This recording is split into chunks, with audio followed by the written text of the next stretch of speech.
Techniques हैं उनको मुलाहिजा करें, हमें चाहिए कि हम थोड़ा सा उससे पीछे आएँ और जो ग़ज़वा बदर के जो असबाब हैं वहाँ रसूलुल्लाह सल्लल्लाहु अलैहि वसल्लम ने जो टेक्निक्स इस्तेमाल की उसको हम थोड़ा सा देखें। रसूलुल्लाह सल्लल्लाहु अलैहि वसल्लम की इंटेलिजेंस बहुत मजबूत थी, ये बात हमें मालूम होनी चाहिए। उसका अंदाज़ा में इससे होता है कि नबी करीम अलैहि सल्लल्लाहु अलैहि वसल्लम जब अबू सुफियान के काफ़िले के लिए निकले हैं तो वो काफ़िला अभी हुदूद हरम में हुदूद हिजाज़ में दाखिल हुआ था। तो नबी करीम अलैहि सल्लल्लाहु अलैहि वसल्लम को खबर मिल गई मदीने में कि काफ़िला जो है वो हुदूद हिजाज़ में दाखिल हो गया है। तो फौरन नबी करीम अलैहि सल्लल्लाहु अलैहि वसल्लम ने सहाबा को हुक्म दिया कि हमें उस काफ़िले के ताक़ुब में जाना है। तो इससे अंदाज़ा होता है कि हुज़ूर इस्लाम की इंटेलिजेंस बहुत मजबूत थी। अच्छा, इससे पहले बदर से पहले नबी करीम अलैहि सल्लल्लाहु अलैहि वसल्लम बहुत बड़े पैमाने पर ये एहतिमाम कर चुके थे कि मदीने की जो शाहरा थी, मक्का और मदीने की जो शाहरा थी, वो जो तिजारती रूट था, वो जो पूरा ट्रेड रूट था जिससे तिजारत होती थी, वहाँ जो कबीले थे नबी करीम अलैहि सल्लल्लाहु अलैहि वसल्लम उन सब से एग्रीमेंट कर चुके थे ताकि किसी भी किस्म की जंगी सूरत-ए-हाल पेश आने की सूरत में सारे के सारे कबीले हमारे साथ खड़े हों। अच्छा, अब जब नबी करीम अलैहि सल्लल्लाहु अलैहि वसल्लम बदर के मैदान के लिए निकलते हैं तो 70-80 ऊँट है। सलमान भाई, नबी करीम अलैहि सल्लल्लाहु अलैहि वसल्लम सबसे पहले क्या करते हैं, उन ऊँटों की जो घंटियाँ होती है ना उन्हें उतरवा देते हैं ताकि इतना बड़ा चूंकि काफिला है 70-80 ऊँट है तो आस-पास किसी को खबर ना लगे कि कोई बहुत बड़ी जमात यहाँ से गुजर रही है। तो नबी करीम अलैहि सल्लल्लाहु अलैहि वसल्लम घंटियाँ निकलवा देते हैं। मैं अगर आप इजाजत दें तो आज के दौर से इसको मैं थोड़ा सा कनेक्ट करना चाहूंगा। अभी ईरान पर अटैक हुआ है और रिपोर्ट्स जो सामने आई हैं तो बताया जा रहा है कि बाकायदा उनकी तरफ से मशहद, तेहरान, पूरे ईरान के जो ट्रैफिक के जो कैमरास थे उनको कंट्रोल किया गया और वो ये कह रहे हैं कि हम जिस तरह यरूशलेम को जानते थे हम बिल्कुल इसी तरह ईरान के सिटीज को जानते थे, हमने उनके ट्रैफिक के जो कैमरास उसको पूरा हाईजैक कर लिया था। उनकी आमद और रफ्त की हमें एक पल खबर थी। तो आप देखें नबी करीम अलैहि सल्लल्लाहु अलैहि वसल्लम ने 1400 साल पहले ऊँटों की घंटियां उतरवा दी कि हमारे आने जाने की जगह कुफार को खबर ना हो। ये होती है स्ट्रेटजी एग्जैक्टली जो मुसलमान भूल गए। बिल्कुल ऐसा। फिर नबी करीम अलैहि सल्लल्लाहु अलैहि वसल्लम जब बदर के मैदान में तशरीफ ले गए हैं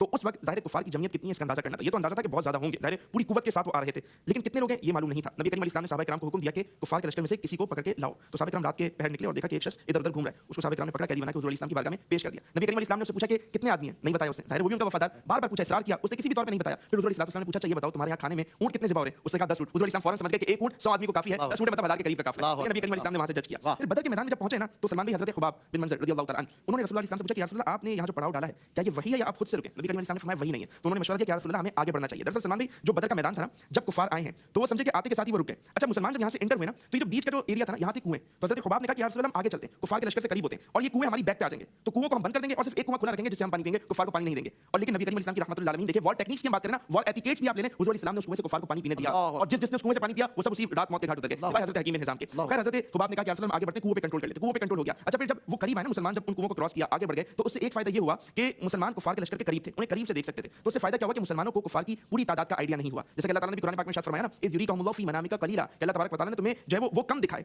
और उनको तुम्हें ज्यादा दिखा दिया। कुफार कहते हैं कि जब हम अबू जहल ने लोगों को भेजा कि जाओ जरा देखो मुसलमानों की तादाद कितनी है, जब उनके दो लोग मुसलमानों के लश्कर को देखने आए तो उन्होंने वापस जाके क्या कहा कि तादाद तो बहुत कम है, सामान्य हर्ब भी नहीं है, सवारियां भी नहीं है, लेकिन ये ऐसे लोग हैं कि जो मौत से बेखौफ होकर आए हुए हैं, हम इनसे नहीं लड़ सकते। खैर हज़रत हुबाब के मशवरे पे आगे बढ़े तो ये सारी चीजें हुई कि नबी करीम अलैहि सल्लम ने पानी पे भी कंट्रोल कर लिया और ये फायदा हुआ कि मुसलमानों की उनकी जो है वो मुकम्मल तादाद का आइडिया नहीं हुआ तो उनका मोरल जो है वो डाउन नहीं हुआ, मेंटली वो जो है वो डिस्टर्ब नहीं हुए, क्योंकि कुरान भी कह रहा है ना अगर अल्लाह ताला तुम्हें ज्यादा तादाद में दिखा देता लफशिल तुम, ठीक है, तो तुम क्या हो जाते, बुज़दिल हो जाते। तो अल्लाह ताला ने बुज़दिली पैदा नहीं फरमाई। फिर जो सबसे अहम स्ट्रेटजी थी बदर के मैदान में सलमान भाई वो क्या थी कि जो वसाइल थे उनका तो भरपूर इस्तेमाल हो गया, जितने वसाइल थे उनका भरपूर इस्तेमाल हो गया, लेकिन सबसे अहम स्ट्रेटजी क्या थी कि बदर की रात नबी करीम अलैहि सल्लम दुआ फरमा रहे हैं। दुआ क्या फरमा रहे हैं कि अल्लाह जो तूने मुझसे वादा किया वो मुझे अता फरमा, मेरी मदद फरमा। सलमान भाई साहब हुज़ूर अलैहि सल्लम के साथ होते थे, आप अंदाजा करें उस मौके पर हज़रत अबू बकर हुज़ूर से कह रहे हैं या रसूल अल्लाह हस्बुकल्लाह, आपकी दुआ काफी है, इतना रब से इसरार ना कीजिए, आपका रब आपको अता फरमा देगा। फिर नबी करीम अलैहि सल्लम जब दुआ फरमा के उठे हैं बदर के मैदान की तरफ निकले हैं तो आपने क्या फरमाया, सयुहज़मुल जमउ व युवल्लून अद-दुबर। तो इकबाल ने कहा ना कि दुनिया को फिर मार के रूह और बदन पेश, तहज़ीब ने फिर अपने दरिंदों को उभारा, अल्लाह को पामर दिया मोमिन पे भरोसा, इब्लीस को यूरोप की मशीनों का सहारा।